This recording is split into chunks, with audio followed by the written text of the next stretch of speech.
स्वागत है दोस्तों आपका हमारे इस चैनल में। हम लोग आज एक्सप्लेन करने जा रहे हैं अवतार the last Airbender season 3 episode 8 the puppet master.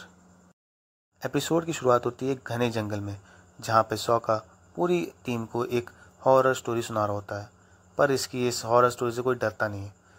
तभी आती है कटारा और वो एक हॉरर स्टोरी सुनाती है, जिसको सुन के पूरी अवतार टीम डर जाती है। और तभी टॉफ को एक आवाज़ सुनाई देती है ज़मीन के नीचे से, जैसे कई सारे लोग वहाँ फंसे हुए हों, और ये सुन के पूरी अवतार टीम और डर जाती है। तभी एक बूढ़ी औरत वहाँ पे आती है और ये देख के पूरी अवतार टीम और डर जाती है। फिर वो बोलती है कि इतनी रात को आपका यहाँ रुकना अच्छा नहीं रहेगा, क्योंकि जब पूरा चाँद निकलता है तो कई सारे लोग गायब हो रहे हैं शहर से। तो ये सुन के वो बूढ़ी औरत के घर चले आती है पूरी अवतार टीम, और वो बूढ़ी औरत उनको खाना और सोने को देती है। तो पर हमारे सौका भाई को शक होता है कि यार ये इतनी अच्छी क्यों है, पर तब भी कुछ नहीं होता। फिर अगले दिन ये लोग जाते हैं मस्त शॉपिंग करने, और कटारा को आप जानते ही होंगे कि शॉपिंग करना कितना पसंद है ना। तो शॉपिंग करती है बूढ़ी औरत के साथ, जिसका नाम हामा होता है वैसे। तो वो शॉपिंग कर रहे होते हैं, पर एंग को क्या लगता है, एंग को लगता है कोई स्पिरिट का काम तो नहीं है कि वो लोगों को अपने साथ लेके जा रही हो। तो वो थोड़ा पता लगाने की कोशिश करता है कि ऐसा हो क्यों रहा है, और सौका को हमारी उस बूढ़ी औरत हामा पे शक हो रहा होता है। तो वो घर जल्दी आ जाता है, वो चेक करता है इधर उधर, तो उसको मिलता है एक पपेट्स कई सारे। तो ये देख के सब चौंक जाते हैं, पर कटारा कहती है सौका से कि तुम अब रुक जाओ, अब मत करो किसी और के घर में इस तरह जासूसी। पर उसको एक मिलता है चेस्ट, जिसमें खजाना रखा होता है। तो ये देख कर सौका और टॉफ एक्साइटेड हो जाते हैं और उस चेस्ट को खोलने की ट्राई करते हैं। तभी वहाँ पे हामा वापस आ जाती है और दिखाती है उसमें क्या है।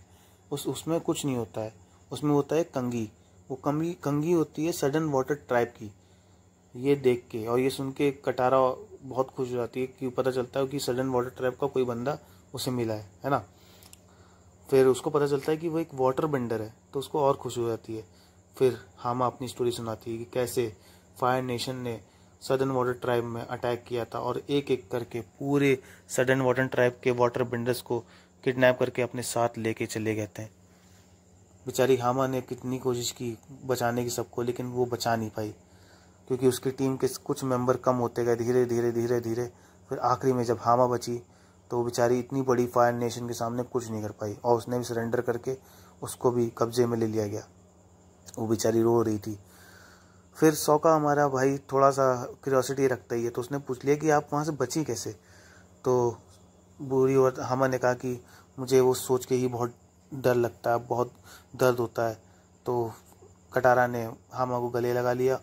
तो हामा ने बोला कि मैं तुमको वाटर बेंडिंग सिखाऊंगी, अपने कुछ पैतरे सिखाऊंगी। कटारा और हामा अपनी वाटर बेंडिंग सीखने लगते हैं, पर बाकी की टीम ये पता लगाने लग जाती है कि ऐसा हो क्यों रहा है, लोग गायब क्यों हो रहे हैं फुल मून वाले दिन। तो उनको पता चलता है कि एक ऐसा आदमी है जो फुल मून वाले दिन भी बच गया था रात को जंगल में। तो लोग उससे पूछने जाते हैं, तो पता चलता है कि वो बताता है कि उसकी बॉडी पे उसका कोई कंट्रोल ही नहीं था, उसे एक पपेट की तरह लोग घसीट रहा था कोई ऐसा कोई फोर्स, और वो बच इसलिए गया क्योंकि सूरज निकल आया। तो ये सुन के लोग चौंक गए हमारे भाई लोग, और तभी वहाँ पे टॉफ को एक आवाज़ आती है कि वो जो लोगों की आवाज़ आ रही थी वो फिर से आने लगी वापस, और वो लोग खुद भागते हैं और देखते हैं ऐसा क्या आ रहा है, और वो वहाँ पे जो आवाज़ आ रही है उसके पास भागते हैं। वो लोग भागते भागते जाते हैं और उनको मिल जाती है एक तहखाना, जहाँ पे कई सारे लोग कैद थे, और उनको वहाँ पता चलता है कि उनको वहाँ जो कैद किया है वो किया है हामा ने, और वो भी इस तरह जिस तरह फायर नेशन ने उनके आदमियों को किया था। भाई हामा तो बड़ी खतरनाक औरत निकली यार। और इसी बीच कटारा और हामा रात में फुल मून में वाटर बेंडिंग कर रहे होते हैं और सिखा रही होती है उसको कुछ टेक्निक्स। तभी वो बताती है किस तरह वो वहाँ उस जेल में बची, और उसकी पूरी डिटेल बताती है कि किस तरह उसको पानी नहीं दिया जाता था, बांध के पानी देते थे लोगों को, और उसके पास कोई पानी का रिसोर्स था ही नहीं हामा के पास, जब उसको कैद करके रखा गया था।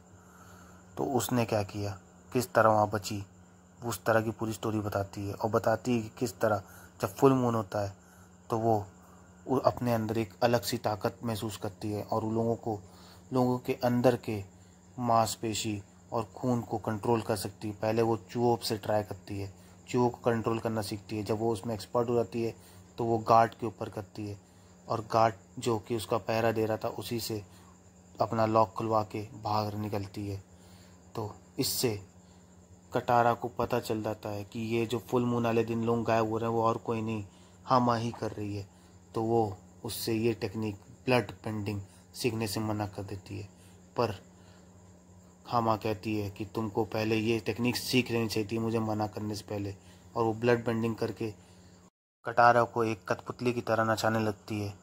तभी कटारा को गुस्सा आता है। वो बोलती है मैं तुमसे ज़्यादा स्ट्रॉन्ग वाटर बेंडर हूँ और मैं तुमसे ये तुम्हारी ब्लड बेंडिंग मेरे ऊपर काम नहीं करेगी। तो वो किसी तरह अपना कंट्रोल वापस पाती है। पर तभी वहाँ एंग और सॉका उनको बचाने आ जाते हैं। तो हामा कहती है कि तुमने अच्छा किया आके, और उनको उनके वाटर बेंडिंग क्या कह रहा हूँ, ब्लड बेंडिंग से एंग और सॉका को कब काबू में करती है और एक दूसरे के खिलाफ मारने लगती है। कटारा को पे हमला करा देती है ना। तो कटारा उनको किसी तरह रोकती है। पर वो हामा भी बहुत चालाक थी। उसने क्या किया, एंग और सॉका एक दूसरे को हमला करने लगते, तब कटारा ब्लड बेंडिंग यूज़ करती है और तभी टॉफ वहाँ के सभी जो भी नीचे पहाड़ के नीचे बंदे फंसे हुए थे उनको लेके आती है और वो हामा को पकड़ लेते हैं और कैद में डाल देते हैं।